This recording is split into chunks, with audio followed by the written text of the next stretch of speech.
Here we go again. Take a full bottle of water. Put some sunblock on. And should last for about 5 minutes.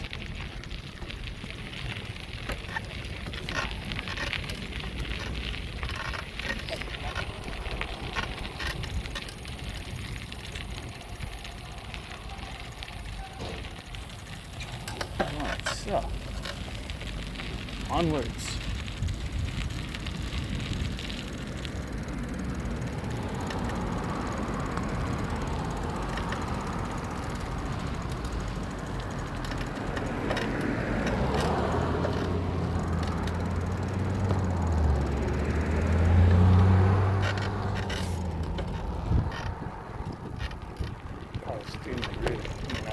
I was already indicating I was moving over and coming on.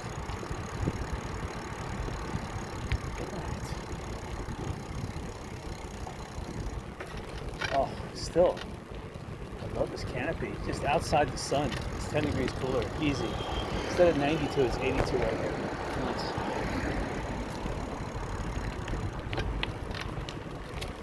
Just imagine if you're on Venus, where the average temperature is about 600 degrees Fahrenheit. Wow.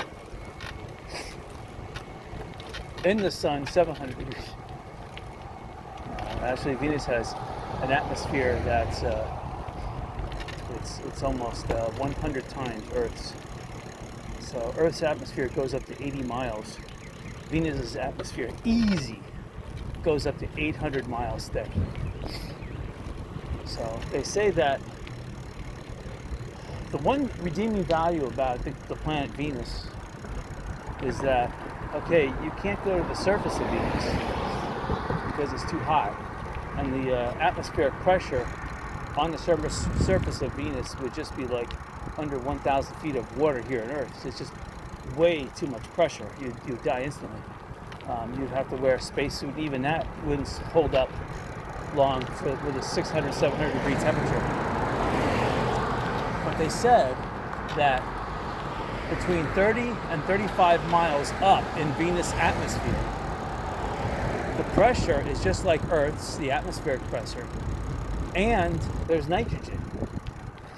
And the temperature falls to about 70 degrees. So if you could have a floating city in Venus, you would have the same gravity as Earth's, you would have the same atmospheric pressure, and the same temperature. All you would need is an oxygen mask, like a little tiny, just like a little oxygen tube. You don't even need a spacesuit. You could wear street clothes over there. So, Venus is more close to Earth, but you have to live in a floating city between 30 and 35 miles up in Venus atmosphere. And if your floating city would ever spring a leak and start falling onto the surface, then you're dead. Hello.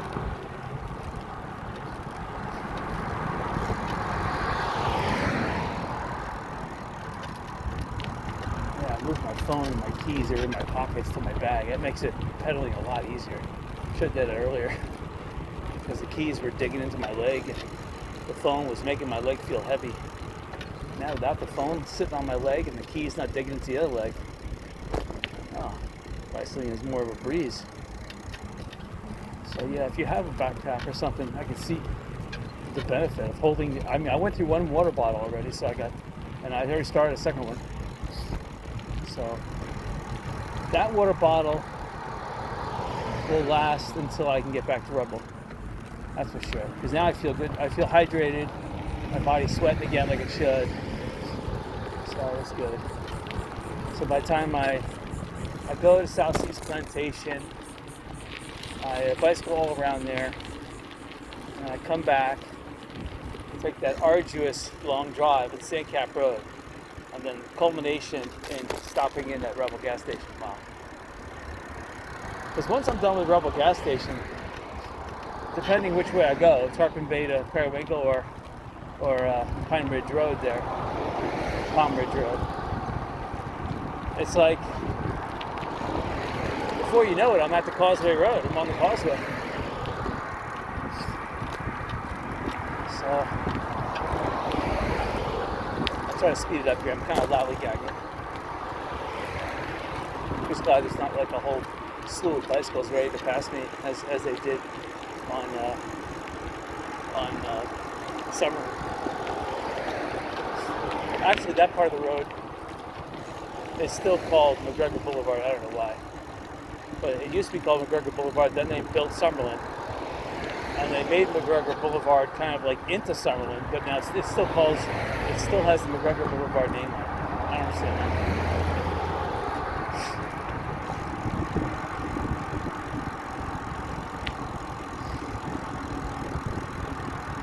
Yeah, I'm sure. All these homes on Captiva have different names. Obviously, they're rentals. So you see a home like this. I'm not saying they're all rentals, but there's a clique of people. Some people do put names in here because it may come up for sale a lot, and they need to name it. But they name them like this for those people that are renting by the month, so they can find it. Yeah, some people do it they got an ego trip, they want to put a name out here. Copycatters, they want to do better than the neighbor. Sure. I mean, if you're going to spend $10 million on a property, why not, right?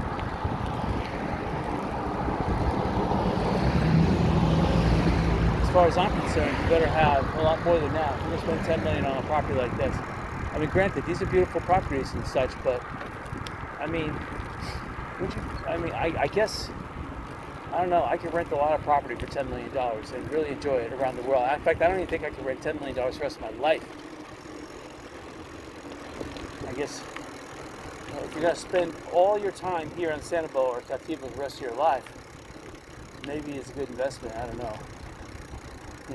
We're approaching the peak, the peak of the real estate bubble, and the peaks happen every 20 years. So the next peak is 2025. So if you buy it now, you better think about selling it. And I'm sad to think of the people in 2025 that are going to buy this property, thinking that, hold it for 1 year and resell it. I mean, there are those people get lucky. In Sanibel Captiva, they hold their values the most. But, there's going to be a bag holder. And when the bubble pops, probably sooner rather than later, because the way the economy's going, any run for the exit, any excuse to run for the exit, people are going to use. I mean, look at the stock market right now. Wow. The stock market usually, there's a 5-year separation between the stock. I study finance, so I know this stuff. There's a 5-year separation between the stock market and real estate. So, the stock market has been going since 29, real estate 25. So theoretically, the stock market should have its peak 5 years after the real estate market. So stock market really should have held on to 2030.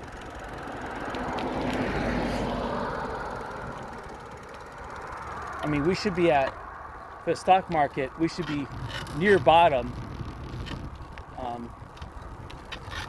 and just with a slight, we are close to bottom. So maybe the stock market was high because of Trump. It probably should have fallen sometime during Trump's presidency, but because Trump made the economy so good, it never fell.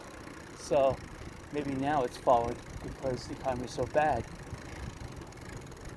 It's making up for lost time. Okay, I had my second inflection point, which means I'm running on reserves, which is sad. Still got a ways to go. I'm near the bend in the road, which is good. Probably because I have it on low gear, I gotta rise it up. Alright, now I'm on 24th gear. It's better.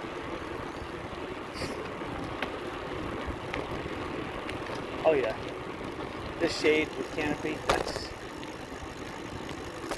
Yeah, so stock market and real estate market, they have 20 and 80-year cycles. And Florida pretty much sets the standard. So what it happens in Florida first, then it precipitates throughout the country. It's like dominoes. So if the real estate market goes south in Florida, it will go south in the rest of the country within a year. It's just going to take time to disseminate throughout the country. Florida market, real estate really in 1925, that's where Florida had its peak. And then the valley is 10 years and then another peak. So it goes in 20-year cycles. And then there's major cycles in 80 years. So Florida had its major, if you add 80 years to 1925, it's 2005. Exactly, real estate fell big time in 2005. So the next big time real estate will fall, with all else, obviously without a nuclear war, will be the year 2085. Real estate will fall big time. So we have a ways to go. But still, you're going to have corrections every 20 years. So we were going to have an uptick in 2025, and then 2045 will be the next uptick, whereas you're going to have in 2035 a downtick. In the year 2035, that's going to be the next valley. So if you bought in 2025, I hope you're young, because you're going to have to wait till 2045 to sell. So if you sell in 2035, you'll lose half your money. That's the way it works here in Florida. And Florida sets there's almost, I would say a little bit over 40 million people living in Florida. 40 billion. I don't mean temporary, I mean actual people living in Florida year-round, full-time residents. They don't show it on the census. Maybe about 10 million of these people just don't have a permanent, they're not considered permanent, even though they may have a Florida driver's license. They may have mailing addresses. They may live with other people. But Florida is inundated right now with people living here. So we almost have as much people living in Florida than they do in the entire state of California. I mean, literally, if they have a proper census, Florida would probably double its House of Representative members.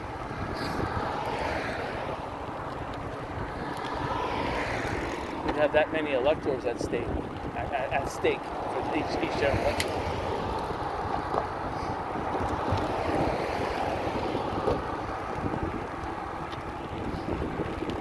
Get the tween waters in, right inside.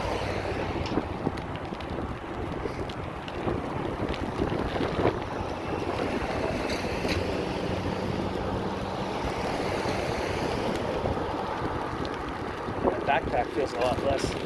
With one liter bottle out, which is what, 2 pounds? 3 pounds? Wow, probably 2 pounds.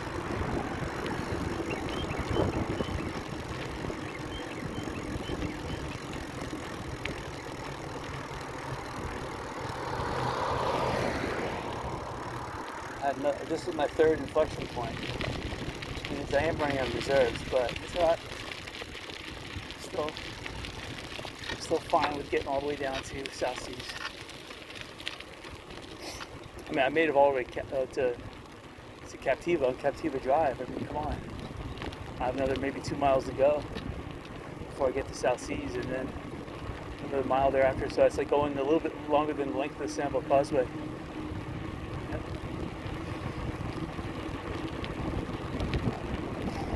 Morning.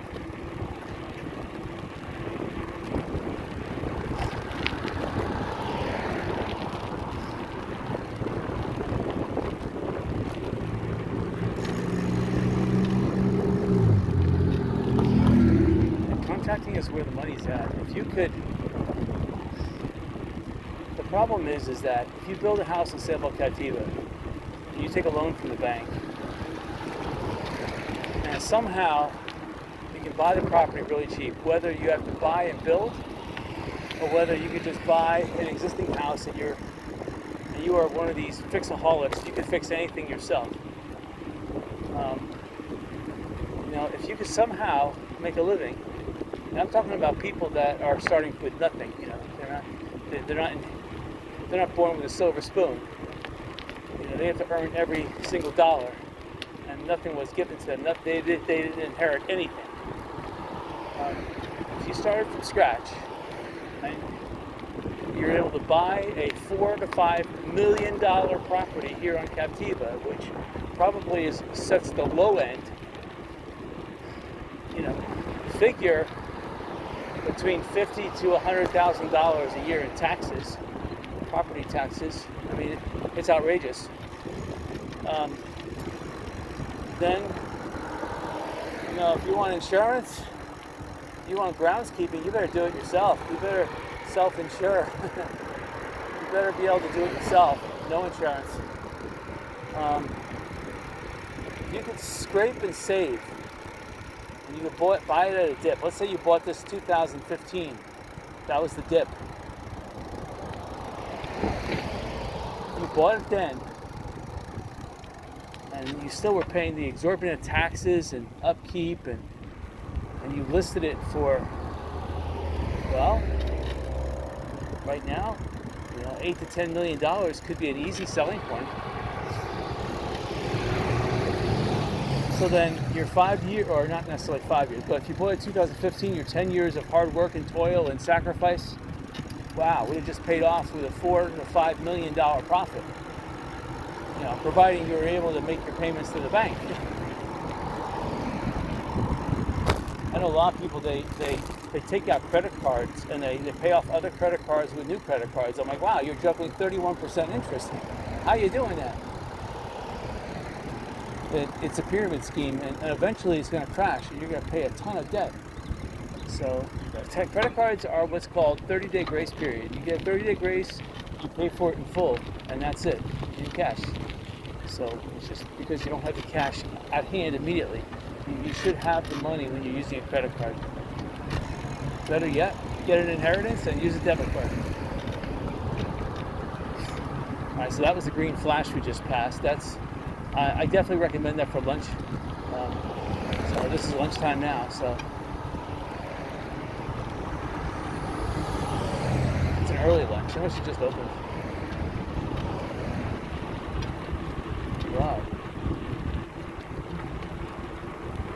So coming up on the right-hand side is another building I want to rent. I have to talk to it's a Saturday day today, so they may actually be in the office. If I saw someone who I could talk to, I would. I love this canopy though. Yeah.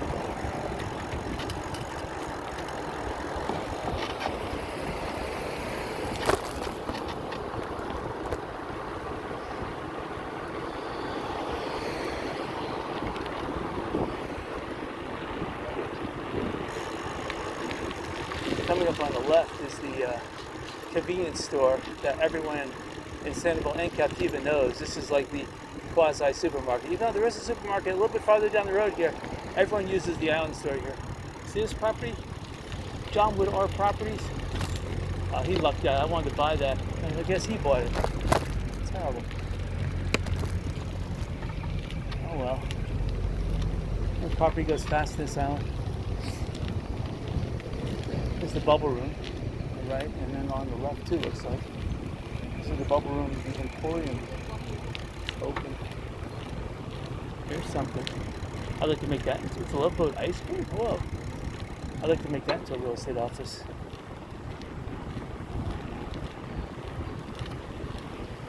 It's sad.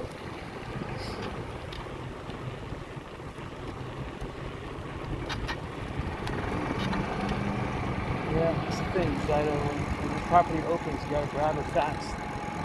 And that's the thing. I work for a living for right now. I don't have a chance. I want to open the real estate practice, but the office, gotta find the time where I just gotta do it. Whatever price they ask, I have to sacrifice. The thing about real estate is that it's good all the time. Don't get me wrong.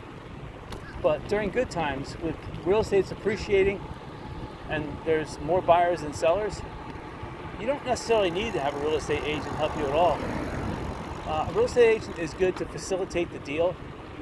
You know, a lot of people who are selling their own property work also, so they don't have the time to do the open homes, the time to meet with the clients, the time to explain financing, and get insurance, and get approved. So that's where the real estate person comes in. That's what they do. That's their time. That's their expectation.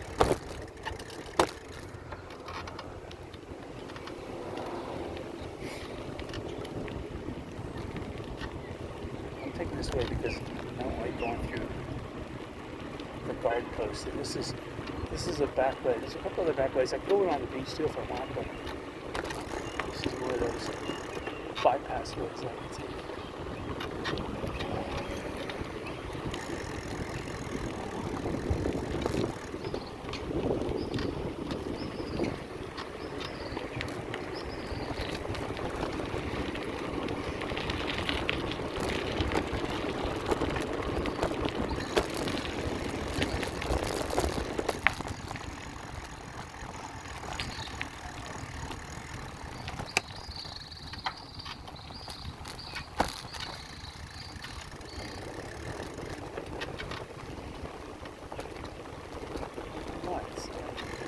That's how you bypass South Seas Plantation guard entrance.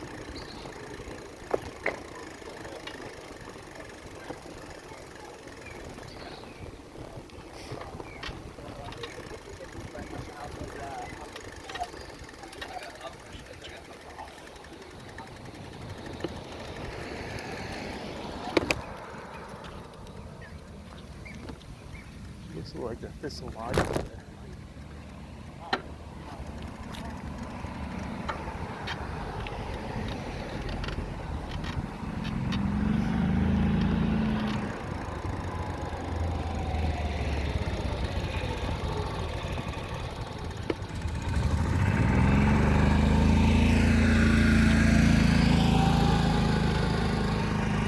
People who own homes here on Captiva, they own golf carts because if they're going to stay, like some snowbirds here, they stay down here 6 months and they go up north. They don't want a car down here. They don't want to register a car. They just want to have a golf cart. So they buy themselves a golf cart that stays down here, and then they only shop locally anyway. So they only need to go to the local store, which is about a mile away max. So.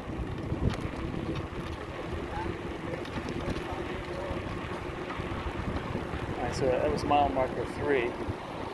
Pretty sure these are all at 1/10 of a mile.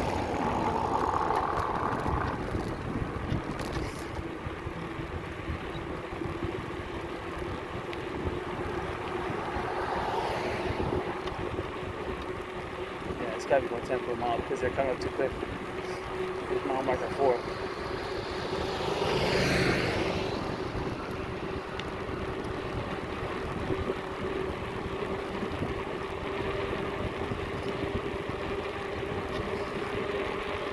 19 miles an hour. I'm going about 13 right now. So I'm going as fast as speed limit.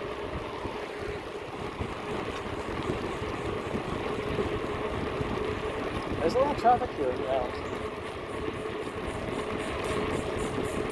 For the plantation, South Seas Plantation. And kind of on the sound, I can see it's only about 30 yards. Okay, now it just disappeared, but it's still only 30 yards beyond on the right-hand side. Now I see the tide is up because there's a lot of tidal water there. Wow, I took a jump there. That could have spelled disaster for both my tires.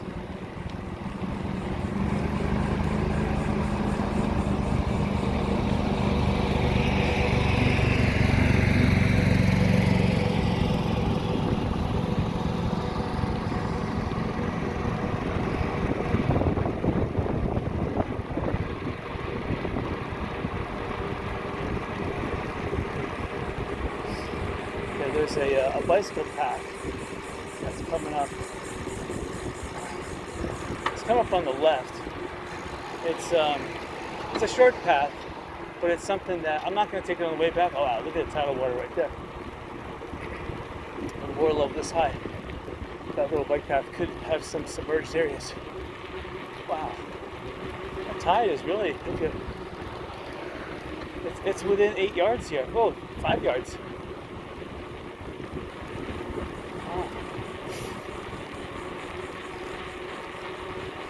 I think the bike path is behind on the right here, inside the about 10 to 20 yards in on the left hand side, but I see it's all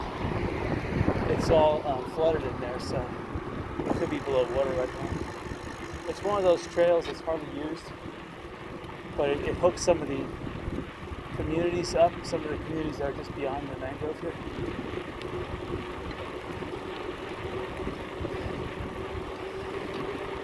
Well, we're at mile marker 10, so we've gone a mile since we entered South Seas Plantation. So you know it's at least a mile long. It's probably 2 miles. I estimated 1.5 miles. It's probably 2.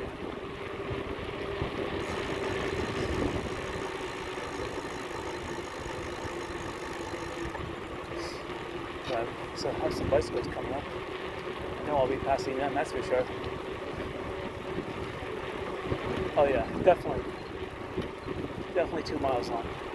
I can count the remaining road and distance to go at least another mile. At least another mile, maybe 1.5 miles.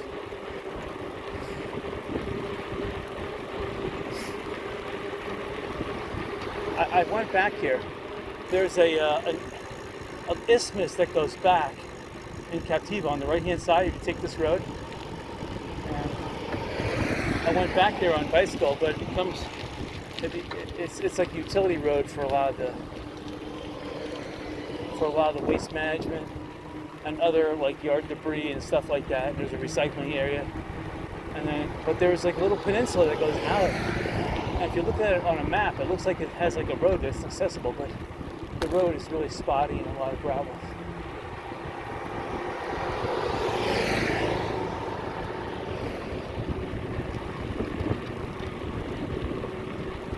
So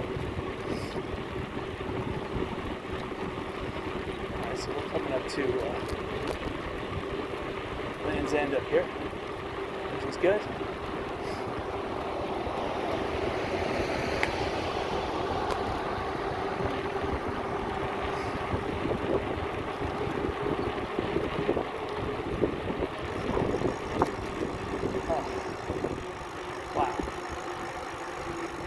Homes are gorgeous. I mean, it looks like the garage door is split like that. You think that there's 2 families living in here. Like this house, it's so huge. I know that's a single family house. Look at that, private. That's probably for sale. Or one of these homes owns it. Just bought it out so they don't have to have neighbors. Nice. Sweet. These are the homes that were here. Well, these homes right here, they were just built, but maybe that home. That home's been fixed up. But the properties here, these are the holdouts to prevent South Seas Plantation from owning all this land. So they held firm. So South Seas entered into a contract with them saying, look, it's either they lease their properties to South Seas and South Seas does a sublet on them, or what? But eventually South Seas has the right of first refusal to buy their property. So if theirs goes on the market, South Seas has the right to buy it first. So it's offered to South Seas. But most of those homes have been bought by South Seas, or obviously good old boy networks of South Seas Plantation. That's probably what's going on. So this is the marina. Passing by the $2 to $3 million yachts, possibly more. I see a lot of them. Probably costs more to maintain these things than it does for me to pay all my taxes and maintain my house and cut my lawn for myself.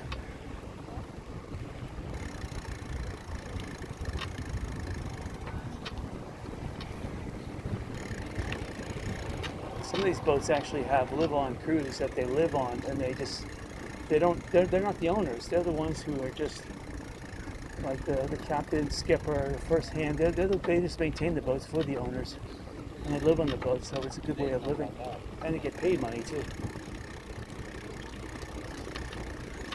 So it's a good living. You get to meet other people. If you want to just be a captain, sail the seas, and work on other people's boats, it's an easy income. You get to see the world. It doesn't cost you anything.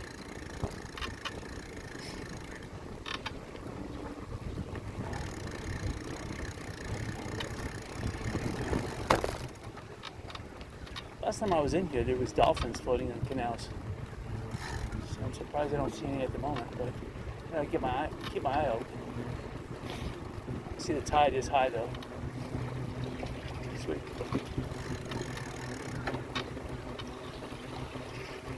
It's a nice little tri-hole. Nice. And if you don't watch where you're going, you can go right into the canal. See, that road I was talking about leads all the way over here to this little peninsula island. And I mean, look how flat it is. It's just above sea level. But one of these days I'll try to take that road. Oh, there's a dolphin. Is it a dolphin or shark? That looked like a dolphin or shark.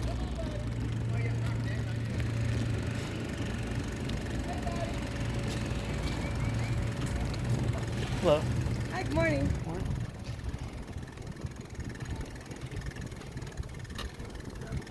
Because this is kind of on sound, right?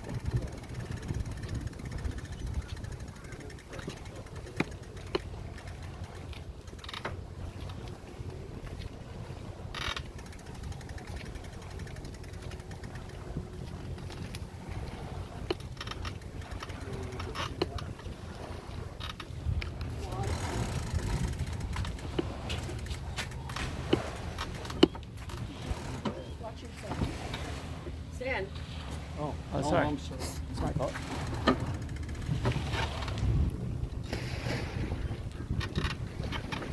Let's check out the.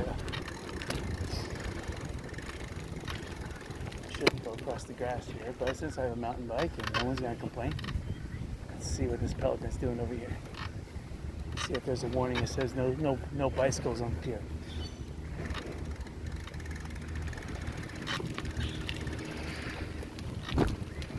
Does. This reminds me of the going down the Turks and Caicos Islands. I was there. They have a dock similar to this, and it's breezy down there. If you don't hold your hat on, man, you'll jump in. And the water in the Bahamas, South Bahamas, it's just like this green limestone color. But in the Bahamas, it's a little more soft, and it's just really nice. Probably warmer too, but this is nice. Yeah, I thought I saw either a shark or a dolphin. It looked like a dolphin, but it was maneuvering through the water like it was a shark, but it popped up out of the water like it was a dolphin breathing. So this is a nice little dock. You could dock your boat out if you want to eat. I don't think they're going to charge you. Probably have to go to the gift shop there and register, park here.